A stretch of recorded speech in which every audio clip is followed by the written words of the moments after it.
नमस्कार प्रिय दर्शकों, आप सभी का हमारे YouTube चैनल पर हार्दिक स्वागत है। दोस्तों, आज मैं लेके आया हूँ बड़ा ही प्यारा प्रसंग। प्रिय दर्शकों, इस कहानी में आप देखेंगे तो आपको जीवन जीने की बहुत सारी प्रेरणा मिलेगी और आपको आत्मज्ञान की प्राप्ति होगी। दोस्तों, ये कहानी है कि आदमी पापी होता है या औरत पापी होती है। दोस्तों, इस कहानी में आप देखेंगे कि एक तोता और एक मैना जो कि अपने अपने तर्क रख रहे हैं। दोस्तों, वैसे तो आप सभी जानते हैं कि पाप हर कोई करता है और बिल्कुल रात दिन करता है, लेकिन जब उससे कोई पूछता है कि तुमने पाप किया है तो वो बिल्कुल सरासर सफ़ेद झूठ बोल देता है कि मैंने कोई पाप नहीं किया है।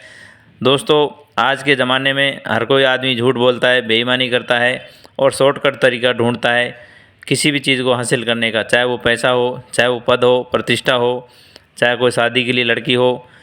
अपना अपना दाव पेच हर कोई खेलता है।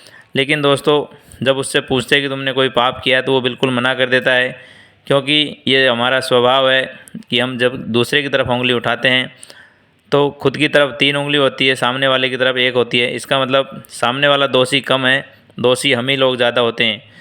दोस्तों, जो लोग भी पाप करते हैं वो नरक के वासी होते हैं। पाप के फल से कोई बचा नहीं है आज के ज़माने में, न आज से पहले बचा। पाप का लेखा जोखा भगवान के दूत जो चित्रगुप्त हैं वो रखते हैं। प्रिय दर्शकों, आज की कहानी बड़ी प्यारी है, पावन पवित्र है। इसको यदि आप लोग अमल करते हैं, अपने बच्चों के साथ शेयर करते हैं, उनको समझाते हैं, सुनाते हैं, तो ज़रूर से ज़रूर उनका कल्याण होगा। और इस मोबाइल की क्रांति वाले युग में जो शॉर्ट देखते हैं, वीडियो देखते हैं, बच्चे लोग बिगड़ते हैं। उसके बजाय यदि मेरे इस चैनल की वीडियो सुनेंगे तो आपके बच्चों पर ज़रूर से ज़रूर सकारात्मक प्रभाव पड़ेगा।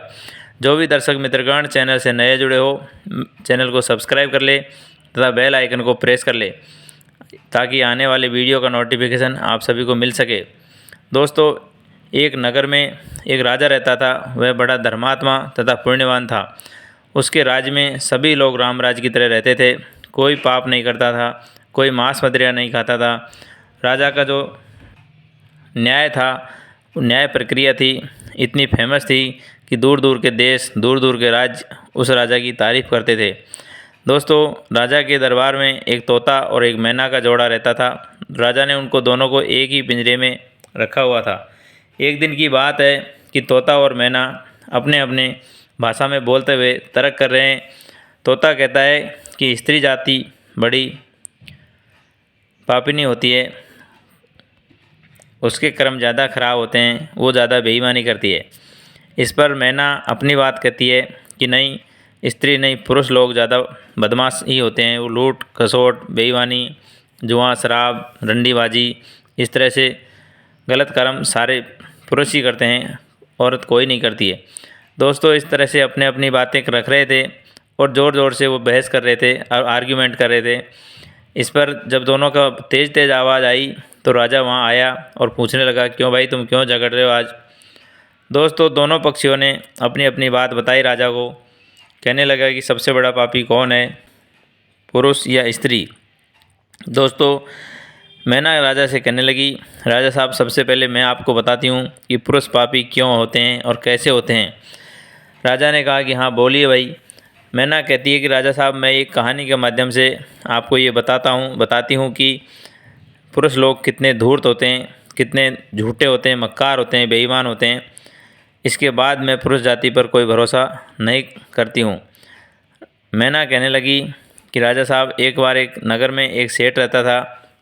उसके कोई औलाद नहीं थी, लेकिन भगवान से लाख लाख मिन्नत करने के बाद पैदल यात्रा, दंडवत प्रणाम करके, दंडवत परिक्रमा करके उसने भगवान से एक लड़का मांग लिया। लड़का हुआ भी तो लड़का बहुत सुंदर था, कामयाब था, लेकिन धीरे धीरे बैड कंपनी में पढ़ कर के वह जुआरी हो गया, रंडीबाज हो गया, शराबी हो गया और घर में कोई काम नहीं करता, अपने माँ बाप को मारपीट करता। दोस्तों, धीरे धीरे उस सेठ ने भगवान से हाथ जोड़े और अपनी प्रार्थना की कि मेरा बच्चा सुधर जाए, लेकिन वो बच्चा सुधरा नहीं। धीरे धीरे सेठ को बुढ़ापा आ गया, सेठ ख़त्म हो गया, मर गया। अब दोस्तों, लड़के को और भी स्वतंत्रता मिल गई, आज़ादी मिल गई। सेठ के पास जो भी जमा पूंजी थी, धन माया, ज़मीन जायदाद, सबको बेच करके धीरे धीरे उसने उड़ा दिया और रंडीबाजी में, जुआबाजी में, सट्टेबाजी में सब निकाल दिया। अब उसके बाद जब सब कुछ ख़त्म हो गया तो एक दिन वह गांव छोड़ करके शहर में चला जाता है और नगर में पहुंच करके वहां देखता है कि एक राजा का बड़ा सा महल है, उसके बाहर जाके बैठ जाता है। प्रिय दर्शकों, उस राजा के भी कोई आस औलाद नहीं थी, सिर्फ एक लड़की थी। दोस्तों, जैसे ही उस लड़के सेठ ने लड़के को देखा, उसने सोचा कि बड़ा सीधा लग रहा है, बड़ा बुद्धिमान लग रहा है, सुंदर भी है, रूपवान भी है। राजा ने अपने सैनिकों को भेजा और उसको बुलवाया। सैनिक उसे लेकर के आए। सेठ ने उनसे पूछा कि भाई बड़े रूपवान हो, ईमानदार हो, सुंदर हो, आप कहाँ से आए हो और कौन हो? दोस्तों, वो धूर्त लड़का राजा से कहने लगा कि महाराज, इधर रास्ते में जंगल पड़ता है और वहाँ मेरा सारा धन पैसा लुटेरों ने छीन लिया है। मेरे पास तो घर जाने के लिए किराया भी नहीं है, एक वक्त का खाना खाने के लिए पैसा भी नहीं है। प्रिय दर्शकों, वह राजा उस लड़के की बातों में आ जाता है जो वो झांसा दे करके झूठ बोल रहा था। राजा ने उसके ऊपर विश्वास कर लिया। उसने सोचा कि मेरे भी कोई औलाद नहीं है, लड़का नहीं है, एक लड़की तो है। मेरे मृत्यु के बाद हो सकता है ये ज्ञानी गुणी व्यापारी पुरुष जो कि मेरे सामने खड़ा है, इसको मैं घर जवाई बना लूँ और अपना राज्य संभला दूँ। प्रिय दर्शकों, इस तरह से मैना राजा को बता रही है और तोता भी साथ में सुन रहा है। अब राजा ने अपनी लड़की की शादी उस लड़के के साथ कर देते हैं। अब वो लड़का मन ही मन प्रसन्न होता है और भगवान से कहता है कि नेकी और पूछ पूछ कि शुभ काम में देरी क्यों। अब दोस्तों, राजा ने खूब धन दौलत दिया, खूब दास दासियाँ दिया और उसको अपनी लड़की के साथ ब्याह कर दिया और उसको विदा कर दिया। अब दोस्तों, रास्ते में घनघोर जंगल पड़ता ही था। वह अपनी पत्नी से कहने लगा, देखो तुम मेरी आज्ञा का पालन करो, अब क्योंकि तुम मेरी पत्नी हो गई हो। रास्ते में बहुत सारे लुटेरे रहते हैं, आप जो ये गहने पहने हुए हो उन्हें उतार करके मुझे दे दो, मैं सुरक्षित रूप से यहाँ रख देता हूँ, मैं यह कमर में बांध लेता हूँ। दोस्तों, पत्नी अपने पति पर विश्वास करती है, ये स्वाभाविक सी बात है। उसने अपनी पोटली खोल करके थमा दी और उसने कमर में बांध ली। अब दोस्तों, रात हो जाती है तो वह लड़का सारे दास दासियों को एक एक करके मार देता है और उसकी जो पत्नी है उसने उस पत्नी को एक सूखे कुएं में धकेल दिया और सारा धन पैसा लेकर के उसने सोचा कि अब खूब आराम से जुआबाजी करेंगे, खूब अय्याशी करेंगे और इसी तरह से ऐसो आराम से ज़िंदगी काटेंगे जैसे पहले काटी है। दोस्तों, उधर वो लड़का छोड़ के चला जाता है। लड़की कुएं में गिरी ज़रूर, लेकिन मरी नहीं। सुबह होते होते वो लड़की को होश आया और अपने पुकारने लगी, कोई मुझे कुएं से बाहर निकाल ले। दोस्तों, इस प्रकार से कोई रास्ते से निकलने वाले राहगीरों ने उस लड़की की जान बचाई। जान बचा के जब लड़की से उसका पता पूछा तो सबने उसको उसके घर वापस पहुंचा दिया। लड़की ने भी घर जाकर के, क्योंकि वो एक पतिव्रता नारी थी, स्त्री थी, तो अपने पति के बारे में ये नहीं बोला कि उसने मुझे कुएं में धकेल दिया और इस प्रकार से दास दासियों को मार करके पैसे को ले गया ऐंठ करके। उसने कहीं न कहीं श्रद्धा दिखाई और उससे कहा कि पिताजी, हमको रास्ते में लुटेरों ने घेर लिया था, सारे दास दासियों को मार दिया और मुझे कुएं में धकेल दिया था और हमारे पति का भी कोई पता नहीं कि वो कहाँ चला गया। राजा ने भी थोड़ा धैर्य बंधवाया और कहने लगा कि बेटा चिंता नहीं करो, तुम्हारा पति जिंदा होगा तो ज़रूर आ जाएगा। लेकिन दोस्तों, कहते हैं कि कुत्ते की दुम 12 वर्ष तक के भी पत्थर के नीचे रख दो तो सीधी नहीं होती। धीरे धीरे वो जो लड़का उसका धन चुरा के ले गया था वो पैसा ख़त्म होने लगा और एक दिन उसको एक युक्ति सूझी। उसने सोचा कि मैं अपने ससुर के पास जाता हूँ और दोबारा उससे पैसा मांगता हूँ और उस राजा को, जो अपना ससुर है, उसको ये खुशखबरी देता हूँ कि आपकी लड़की माँ बनने वाली है और आप नाना बनने वाले हैं। तो वो उसका जो राजा है, ससुर है, खुशी खुशी उसको और पैसे दे देगा। इस प्रकार की उसने योजना बनाई। क्योंकि दोस्तों, यह कहानी मैना सुना रही है तो पुरुषों की बुराई इसमें आना ही आना है और आदमी जो स्वभाव के ऐसे होते हैं वो कभी सुधरते भी नहीं हैं। अब दोस्तों, जैसे ही महल में आया तो सामने उसकी पत्नी मिल जाती है।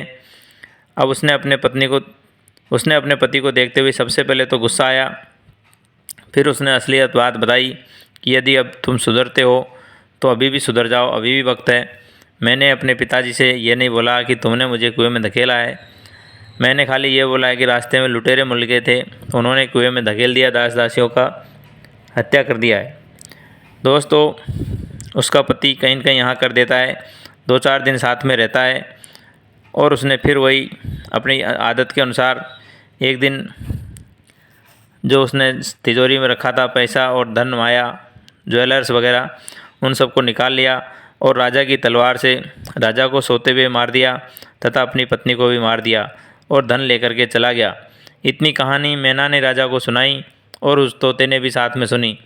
अब दोस्तों मैना कहती है कि बताइए राजा साहब, पुरुष पापी होते हैं कि नहीं होते हैं? दोस्तों इतना कहने के बाद तोता कहता है कि महाराज माफ़ कीजिए, मुझे भी अपनी बात बताने दीजिए, इसके बाद कोई डिसीजन पर पहुंचिएगा। दोस्तों तोता राजा से कहता है कि राजा साहब, मैं आपको एक कहानी सुनाता हूँ। किसी नगर में एक श्रीदत्त नाम का सेठ था, उसकी एक लड़की थी और उससे कुछ ही दूरी पर एक पड़ोसी राज्य था, दूसरा राज्य नगर था, उसमें सोमदत्त नाम का एक सेठ था। उन दोनों के एक लड़की श्रीदत्त की लड़की हुई और सोमदत्त के लड़का हुआ। दोस्तों ये दोनों बच्चे धीरे धीरे बड़े होने लगे। श्रीदत्त ने अपनी लड़की की शादी सोमदत्त के लड़के के साथ कर दी।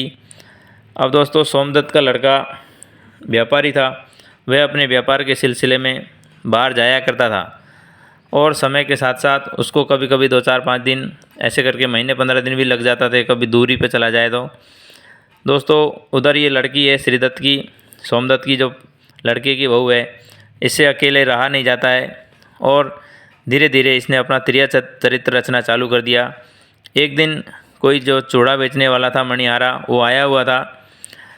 कहीं न कहीं उसने अपने हवेली पे खड़े होकर देखा तो उसका मन उस लड़के के ऊपर मचल गया मणिहारे को देखते ही, और उसने सोचा कि अब हमें एक चक्कर चलाना चाहिए और हमारे पति यहाँ रहते नहीं हैं, इसके साथ ही कुछ गुजर बसर किया जाए।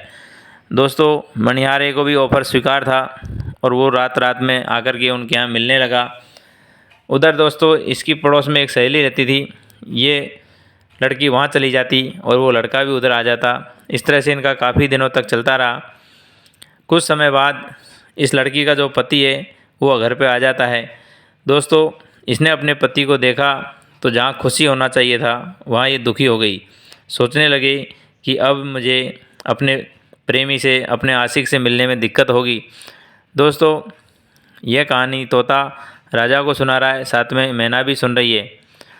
दोस्तों एक दिन की बात, रात्रि को जब ये लड़की अपने आशिक से मिलने जा रही थी तो उसका जो प्रेमी है उसने सोचा कि रोज़ रोज़ मुझको भी ये काम करने में घिन आ रही है, समाज के लोग भी मुझे भला बुरा कहने लगे धीरे धीरे। तो उसने उस लड़की के कान और नाक काट लिए। दोस्तों ये सब घटनाक्रम रात को जब ये लड़की जा रही थी तो एक चोर ने देख लिया कि ये लड़की रात में आखिर जाती है तो जाती कहाँ है। उधर जो उसका आशिक था कान नाक काटने के बाद वहाँ से भागने लगा तो रास्ते में उसको एक सर्प ने डस लिया और सर्प के डसते ही उसका आशिक वहीं ख़त्म हो जाता है। और ये जो लड़की है कटे हुए नाक कान के साथ अपने पति के घर पहुँचती है और सुबह होते ही इसने हो हल्ला कर दिया कि मेरे पति ने मेरे नाक कान काट लिए।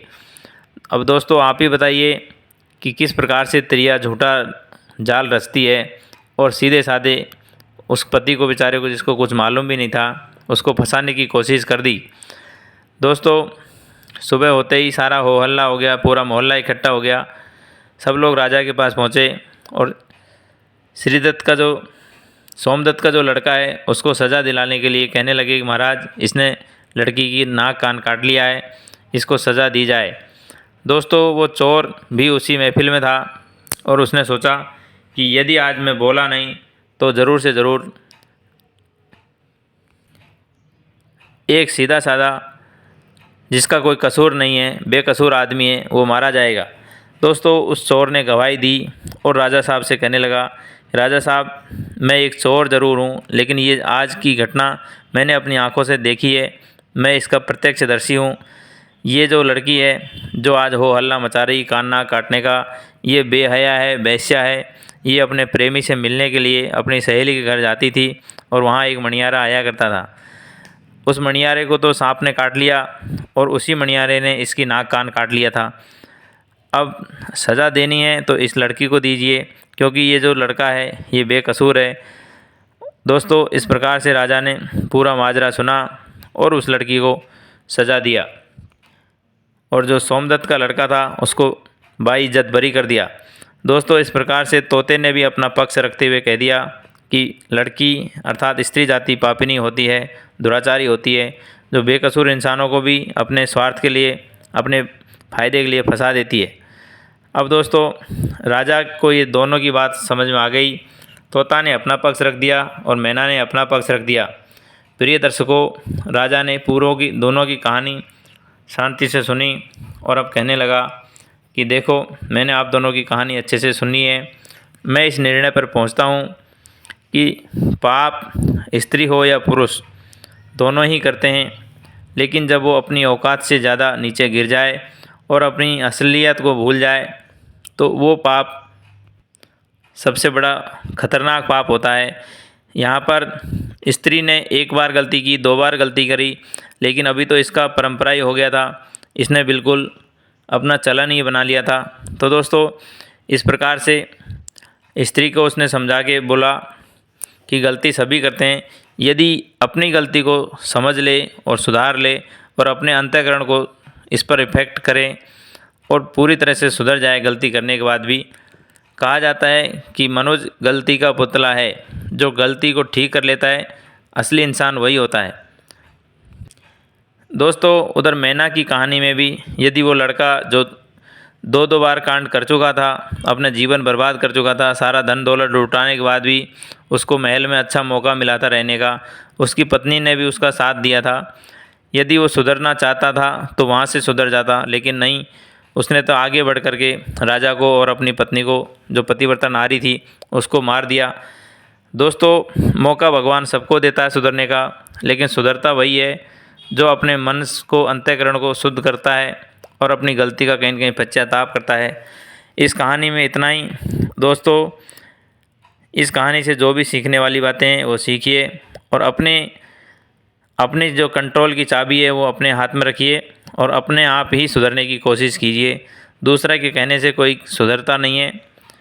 दोस्तों, आज की कहानी में इतना ही। सभी को राधे राधे, हरिओम। यदि कहानी अच्छी लगी हो तो कमेंट में ज़रूर बताइएगा।